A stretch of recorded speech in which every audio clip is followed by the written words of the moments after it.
Bonjour à tous, il reste encore des places. Vous pouvez venir vous asseoir pour une super table ronde, attirer les jeunes dans le secteur agricole grâce à de nouvelles solutions. J'ai le plaisir d'avoir aujourd'hui 4 super intervenants avec moi. Je vais leur demander de se présenter. Mais avant tout, le monde agricole évolue. C'est vrai qu'il y a le renouvellement des générations qui est là, qui arrive. Et le secteur agricole est quand même assez attrayant. Donc l'idée, c'est de pouvoir réussir à travailler avec tout l'écosystème pour attirer des jeunes issus du milieu agricole, mais pas que. Donc on va pouvoir échanger aujourd'hui là-dessus. Mélanie, je te demande de te présenter et qu'est-ce que ce sujet te porte et qu'est-ce que tu peux dire un petit peu aujourd'hui. Bonjour Mélanie, bonjour à tous. Donc Mélanie Villebout, je suis responsable nationale pour le groupe BPCE et en charge de l'agriculture pour l'ensemble des banques populaires. Évidemment, un plaisir d'être ici avec vous et surtout ce sujet parce qu'il nous tient à cœur. On va en parler tout à l'heure, mais c'est aussi un sujet d'actualité pour nous. Vous le verrez avec le lancement d'une belle offre qu'on a mis en place pour nos agriculteurs. Bonjour, donc Hugo Denis, je travaille à la Chambre d'agriculture de Normandie et on va dire que l'attractivité c'est un peu le cœur de métier en fait en termes d'innovation. On en reparlera sur les agri-install et puis aussi sur la relation aux étudiants parce que faut commencer à travailler un langage d'entrepreneuriat, des choses comme ça qui permettent à des jeunes de s'y retrouver aujourd'hui. Ça fait le lien du coup avec l'école. Valérie. Voilà, bonjour Mélanie, bonjour à tous. Effectivement, Valérie Leroux, donc moi je suis directrice générale déléguée pour Unilassal et puis en charge de la direction du campus de Rouen. Alors, effectivement, on l'a dit déjà depuis le début du salon, les enjeux sur la filière agricole et globalement la souveraineté alimentaire, le renouvellement des générations, etc., ça fait que la formation, elle est au cœur de ce secteur-là. Donc nous, pour qu'on était contents de participer à cette table ronde, parce qu'on est convaincus que c'est des métiers utiles, que c'est des métiers qui ont du sens. Et finalement, quand on en cherche aujourd'hui, c'est un des secteurs où il faut aller absolument. Ça recrute. Et toi Thierry, t'es qui ? Thierry Laplège, donc je suis le représentant de la filière oléicole olivrine. Voilà, donc une filière qui est là aujourd'hui pour diversifier les agriculteurs et on œuvre dans le cadre de l'installation aussi des jeunes. Très bien, on va pouvoir justement en reparler. Hugo, je vais te donner la main là-dessus. Donc toi, tu travailles à la Chambre d'agriculture Normandie. Comment concrètement tu accompagnes avec la Chambre et avec peut-être d'autres dispositifs et voilà, d'autres structures en local les jeunes ? Alors, on a des conseillers, en fait, c'est les conseillers habituels qui accueillent les porteurs de projets. Alors, on a des jeunes et des moins jeunes, il y a les non issus du milieu agricole, on va avoir plusieurs catégories quand même. Et donc, il faut un boulot formidable. Et puis, derrière, on essaie d'innover un maximum. Alors, l'innovation, elle est passée par... il y a quelques années, on a développé avec Hervé Pillot une formule sur les agrines startups. Là, on a fait un truc qui s'appelle Agri-Install. On l'a testé en Guadeloupe pour redynamiser l'agriculture guadeloupéenne. Et puis on s'est dit, tiens, on va essayer de retenter ça dans les territoires de l'Ouest. Et donc là, on a, t'imagines en fait un parterre de 80 personnes, tous des spécialistes, des banques d'ailleurs, qui viennent pour filer un coup de main à un porteur de projet pendant une journée ou 2 journées à bosser à fond. Et donc ça permet aux porteurs de projet de se dire, pour m'installer, je vais rencontrer tout le parterre, tous ces gens, tous les spécialistes. Et cet écosystème-là, exactement, va m'aider à aller de l'avant et à aller plus vite aussi dans mon projet. C'est un vrai système de boosting, en fait. Et ça, c'est intéressant. Donc ça, c'est une grosse innovation. Ça fait 2 éditions qu'on fait. Et sur les 2 éditions, les retours sont assez exceptionnels. Parce qu'on a des gens, en fait, qui se sentent bien dans leur métier. Et voilà. Il y a un deuxième axe aussi qui est intéressant. On travaille énormément aussi sur les organisations de producteurs. Alors dans le cadre des organisations producteurs, on avait dans le lait, je suis dans la Manche, donc on parle beaucoup de lait, d'élevage. Les organisations de producteurs, c'est des zones où on a des gens qui co-construisent leurs compétences d'entrepreneuriat. C'est clairement ça. Donc ils sont sortis du système, on va dire, Unilassal ou toutes les écoles de formation et ils se disent comment on va prendre un rôle et comment on va devenir fier de notre métier. Parce que finalement, on relie l'attractivité à la fierté en fait du métier. Plus tu es fier de ton métier, plus tu le vends, et mieux tu le vends, plus tu arrives à aller attirer des gens, et ça fonctionne, quoi, ça. Donc sur les organisations de producteurs, alors c'est toujours ma petite pub sur Mont-Blanc, l'organisation des producteurs Mont-Blanc, qu'une petite organisation, c'est un petit laboratoire pour lequel on travaille beaucoup à essayer de trouver les moyens et les compétences pour que les agriculteurs aient envie de dire qu'ils sont heureux de faire ce métier-là, et qu'ils transmettent à des jeunes, et que des jeunes d'Unilassal aussi viennent s'installer directement dans les exploitations de ces gens sous forme sociétaire ou autre chose, quoi. Donc ça, l'attractivité elle est intéressante. On parle beaucoup dans le monde agricole de marque employeur. Là, ça revient énormément, mais je pense que justement dans des structures comme ça, il faut aussi travailler sa marque employeur et de donner envie, d'attirer. C'est de la communication, donc ça il y en a beaucoup d'agriculteurs, influenceurs, youtubeurs qui le font. Mais je pense que voilà, tout le monde va devoir travailler là-dessus. Alors, T'as complètement raison. Là, ce qui est intéressant aussi, c'est de se dire que cette fierté-là, elle n'est pas juste ici, quoi, en fait, entre nous, dans l'entre-soi. Elle est aussi dans les projets européens, par exemple. On travaille beaucoup sur les projets européens et on va vanter les mérites de ce qu'on fait. Alors, par exemple, je parlais de Mont-Blanc, là. On va vanter les mérites de ce travail-là au fin fond de la Bulgarie ou ailleurs pour les confronter à d'autres groupes opérationnels et se dire, mais vous voyez comment on peut être fier, en fait, de ce qu'on a fait juste en expliquant ce qui a été fait. Et là, en fait, on ressort des éléments. Alors, emmener des agriculteurs en Lettonie, ça a été le cas. On les a emmenés en Lettonie, ils ont discuté, ils ont expliqué ce qu'ils font et c'était exceptionnel. Là, au niveau fierté, on voyait les gens sortir en disant hey, t'as vu, c'est beau, quoi. Super. Et justement, ça va faire le lien avec Valérie. Comment justement on attire des jeunes à Unilassal, au campus, et cette fierté, est-ce qu'il y a de l'entrepreneuriat aussi? Il y a des jeunes qui ont des super initiatives, des super idées. Comment on peut les accompagner en tant qu'entrepreneurs? Et voilà, le lien qui se fait sur cette fierté-là, mais je pense que ça doit être accompagné par l'enseignement. Voilà, alors ça c'est vrai que c'est tout à fait fondamental de donner envie de rejoindre ce secteur-là. C'est vrai que c'est pas toujours facile, on va pas dire le contraire, mais il n'y a pas beaucoup de secteurs aujourd'hui où c'est vraiment facile. Hein. Donc je veux dire, voilà, c'est aussi finalement un moment avec des opportunités complètement fantastiques. Parce que l'agriculture, elle est hyper moderne en fait aujourd'hui. Donc c'est une agriculture où on se pose plein de questions. Et donc où en fait il faut des gens qui cherchent, des partenaires qui discutent les uns avec les autres. On fait tout ça en réseau. Donc en fait on n'est pas tout seul aussi quand on s'engage dans ce domaine-là, parce qu'en fait il y a tout un tas d'écosystèmes autour qui vont favoriser finalement les discussions, les échanges, et puis la co-construction, voilà, la génération d'idées, le test, et puis il y a des choses qui fonctionnent, il y a des choses qui ne fonctionnent pas, mais on apprend toujours. Ça c'est l'innovation. Donc, ouais, voilà, ça c'est l'innovation. Et donc en fait, comment on attire des jeunes? On attire des jeunes si on donne une image positive aussi de notre agriculture. Aujourd'hui, en fait, dans les élèves qui rejoignent par exemple les campus Unilassal, dans les formations d'ingénieurs, dans les formations de bachelor aussi qu'on a développées aujourd'hui sur nos campus de Rouen ou sur nos campus de Beauvais, on attire bien sûr des jeunes qui sont issus du monde agricole, mais pas que. Donc aujourd'hui, on a à peu près 40% qui sont encore issus du monde agricole. C'est énorme parce que vu le fait que cette population, je dirais, s'amoindrit, voilà, et forcément moins d'enfants, et forcément moins de jeunes.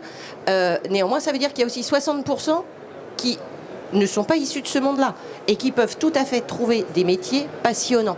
Donc voilà, je crois que c'est des métiers en fait où on est au cœur du vivant.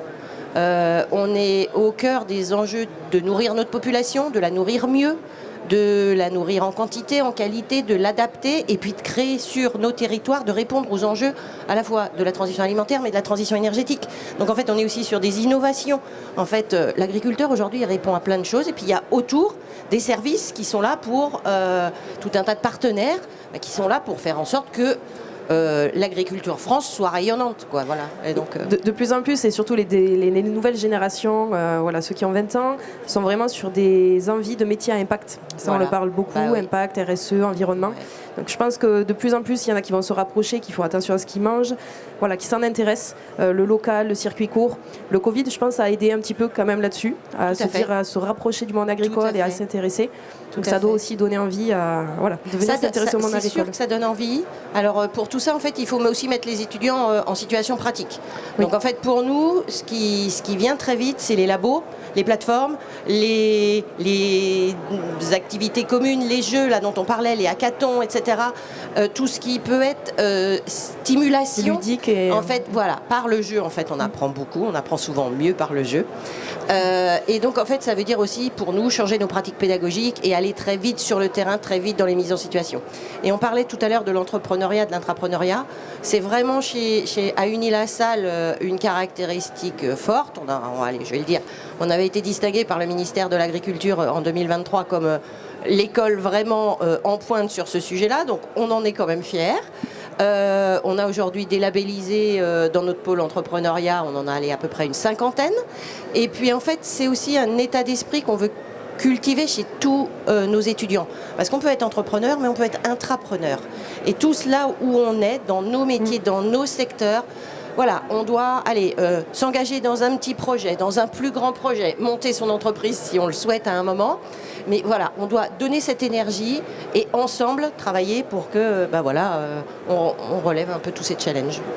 Justement, du coup, pouvoir avoir envie de travailler et d'être accompagné. Mélanie, je vais te repasser le micro parce que justement, les jeunes qui sortent d'Uni-la-Salle, qui veulent s'installer, je pense qu'il y a des dispositifs qui sont intéressants pour eux, mais il y a aussi des freins à l'installation. Quand on est non issu du milieu agricole, on n'a pas le patrimoine de famille, les terres, etc. C'est quand même un gros sujet. Quand on veut faire du maraîchage, est-ce qu'on est bien accompagné? Et voilà. Et comment tu définirais un peu tous les freins d'installation qu'il peut y avoir et voilà, qu'est-ce que tu peux répondre là-dessus? Alors oui, effectivement, d'abord oui, il y a des freins, des obstacles, mais ce qu'il faut, faut avoir conscience que s'installer en agriculture, jeune, moins jeune, parce qu'on a des installations à tous les âges, d'abord c'est un vrai défi, mais que c'est possible. Pour que ça soit possible, je dirais qu'il y a un truc vraiment à retenir, c'est l'anticipation. Pourquoi ? Parce qu'effectivement, on va avoir des obstacles. Je pourrais en citer 3. Le premier obstacle, c'est quand même le coût d'investissement. Un jeune qui s'installe aujourd'hui et qui s'installait il y a 20 ans, on n'est pas sur les mêmes montants. Aujourd'hui, on est en moyenne à 300 000 €. Mais attention, si on est dans le Grand Ouest, et je sais que la Normandie, on a des investissements importants, on va être au-delà. On a des fermes dans le Sud avec des investissements moins importants. Mais en tout cas, ce sujet d'enveloppe à mettre sur la table pour un jeune, parce que un jeune ou moins jeune, mais il s'engage pour 15-20 ans et là, ce qu'il faut, c'est qu'il en vive, qu'il en soit heureux, mais qu'il en vive. Donc nous, ces obstacles-là, il faut qu'ils soient bien accompagnés, qu'il anticipe. Pour ça, il y a les chambres, il y a les banquiers, il y a les conseillers de gestion. Mais ce qu'il faut, c'est anticiper et venir au plus vite pour se faire bien conseiller et ajuster un montage de financement, par exemple. Est-ce que cet investissement-là, il est utile immédiatement? Est-ce qu'on ne peut pas le différer ou le voir autrement, sous une autre forme? Parce qu'il existe plein de montages possibles pour les aider. Donc anticiper et surtout ajuster. Le deuxième obstacle qu'on voit souvent, nous, en tant que banquier, c'est lié à l'investissement, mais surtout à la trésorerie. Aujourd'hui, quelqu'un qui s'installe, il va penser « je veux ma ferme, le bâtiment, le cheptel, le matériel ». Mais à côté de ça, il y a la trésorerie. La trésorerie, c'est le baromètre nerf de la guerre pour tout agriculteur de demain. C'est-à-dire qu'il va piloter son exploitation avec sa trésorerie, c'est-à-dire le courant. Pour ça, c'est pareil, il faut anticiper. Il faut aussi que nous, notre boulot, nous, la difficulté qu'on a en tant que banquier, souvent on le voit trop tard ou pas assez vite. Je ne sais pas si c'est un langage de dormant, ça, mais pas assez vite. Pourquoi ? Parce que quand vous vous installez, il va y avoir la TVA avancée, il va y avoir la subvention avancée. Mais pour un jeune, il va se dire, oui, ça va arriver, ça va revenir, c'est des coûts. Parce que on les avance, ces éléments-là, et la trésorerie, pour le coup, pourrait mettre à mal. Et ça pourrait être un obstacle, mais voilà, quand on l'anticipe, on a tous les moyens pour bien le faire et bien accompagner notre jeune. Et puis, un troisième obstacle, si on peut les nommer comme ça, c'est aussi les garanties. Un jeune, il peut se dire, comment je vais faire, parce que je vais partir pour 15-20 ans.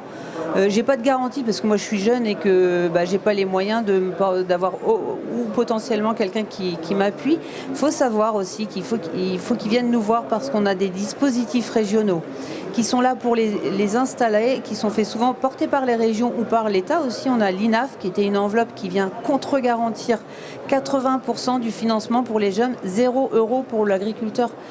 En Normandie, on vient de signer Normandie Garantie avec le FEI.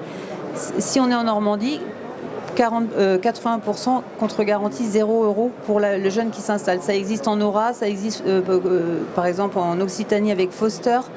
Et il y a plein d'autres dispositifs. Il faut juste qu'ils soient connus et bien connus par nos nouveaux installés. Et donc, je dirais qu'il faut venir nous voir, mais aussi s'accompagner de tout l'écosystème qui existe, parce que si on le prépare bien, ça se passe bien. Les obstacles, finalement, le défi, il se relève beaucoup plus facilement. Donc il faut bien communiquer aussi, vous, de votre côté, auprès des agriculteurs et vice-versa, que les agriculteurs soient des chefs d'entreprise, ça c'est ce que tout le monde souhaite, et viennent être curieux et prendre les informations. Par rapport à ça, tu communiques là aujourd'hui au Salon de l'Agriculture sur un nouveau prêt à taux préférentiel et aussi une enveloppe, mine de rien, de 100 millions d'euros. Est-ce que toi, tu peux m'en dire un petit peu plus et quel est l'intérêt pour des jeunes ? Ouais. Alors en fait, c'est vrai que ce sujet, il est au cœur du monde agricole, mais évidemment pour les banques populaires, on vient de lancer un dispositif nouvel installé en agriculture.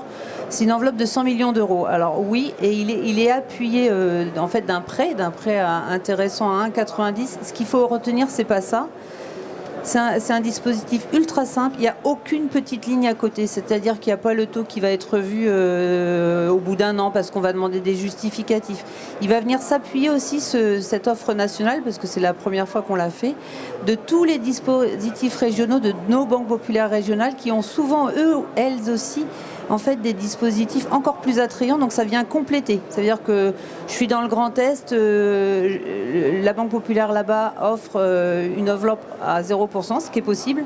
Ça vient en complément, donc ça vient en dispositif au-delà de tout ce qui existe déjà. Et puis ce qu'il faut savoir, c'est que pour en bénéficier, ça c'est, on a quel que soit l'âge, donc nouveaux installés, on parle souvent jusqu'à 40 ans. Là, c'est pas le cas. Vous pouvez vous installer à 45 ans, et ben c'est possible aussi. Donc qu'on soit JA ou pas, peu importe, il n'y a pas forcément de lien. Et c'est aussi toutes les agricultures, tous les projets qui existent sur l'agriculture. Et elle a un petit clin d'œil, cette offre, elle est sympa parce que c'est pas forcément l'année d'installation dont on peut bénéficier. On considère, nous, à la Banque Populaire, que dans les 5 ans, parce qu'il y aura des investissements qui vont arriver au-delà de l'investissement le jour J, ils viendront nous voir et ils pourront aussi en bénéficier. Donc voilà, ce qu'il faut retenir, quelque chose de simple, sans critères obligatoires de justificatif ou quoi que ce soit, et en complément de tout ce qui existe déjà, et des garanties dont on a parlé à 0 € pour l'agriculteur. Du facile et vraiment donner envie à s'installer. Et pour ça, on a 500 conseillers qui sont là pour recevoir tous les gens qui veulent s'installer. Donc il ne faut pas hésiter parce que ce sont avant tout des passionnés d'agriculture, comme nous 4, nous 5 d'ailleurs, je crois. Tout à fait. Ben, merci Mélanie. Pour Thierry, oui, effectivement.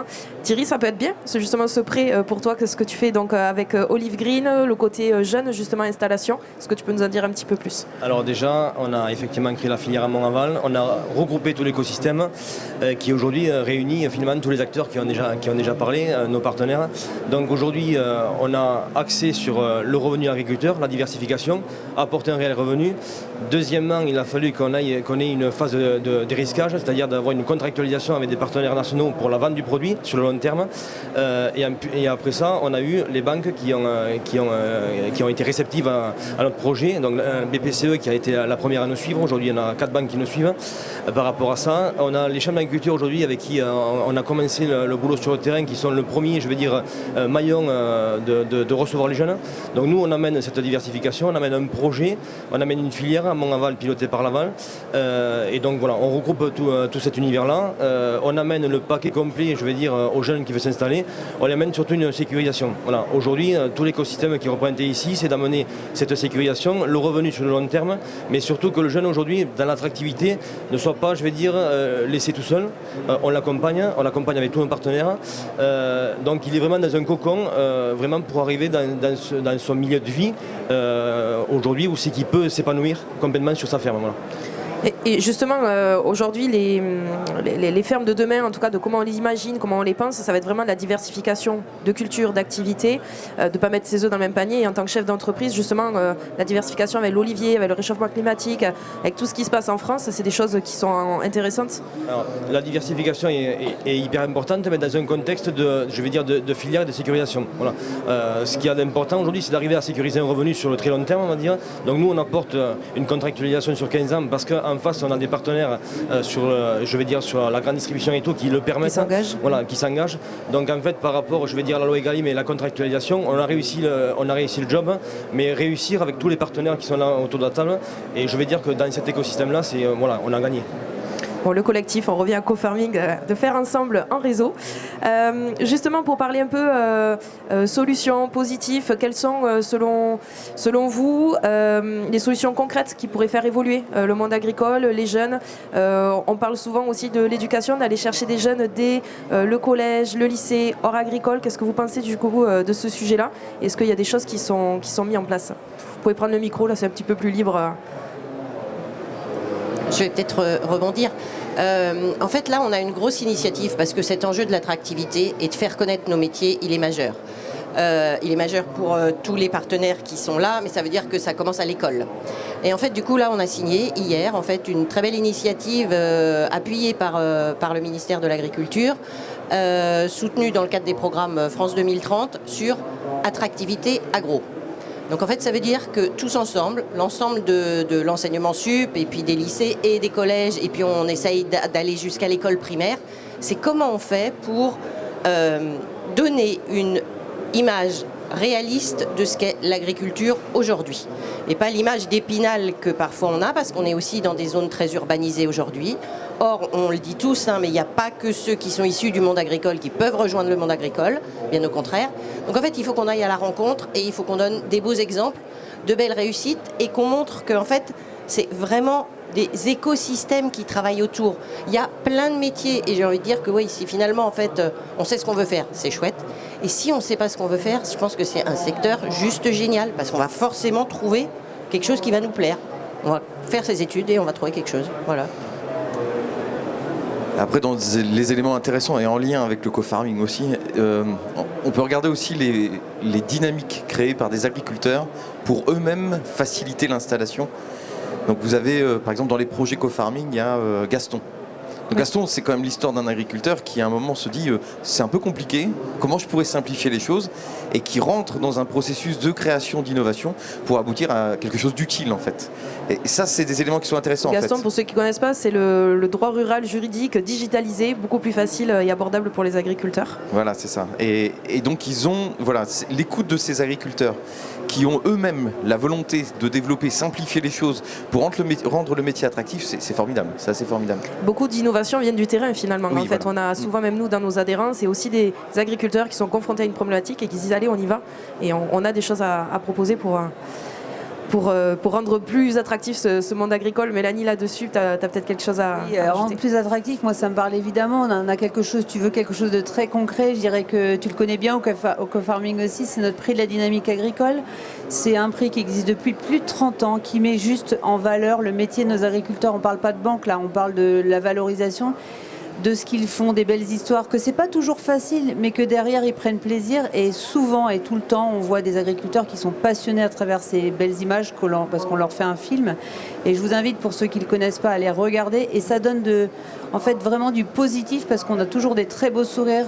On a des gens qui sont heureux, si c'est dans un élevage laitier, si c'est aux côtés de leur vigne, mais en tout cas, c'est valoriser ce qu'ils font, faire voir ce qu'ils font et toujours communiquer positivement. Donc ce prix, pour nous, c'est quelque chose auquel on tient beaucoup et qu'il faut qu'on continue à faire pour accueillir encore des nouveaux installés.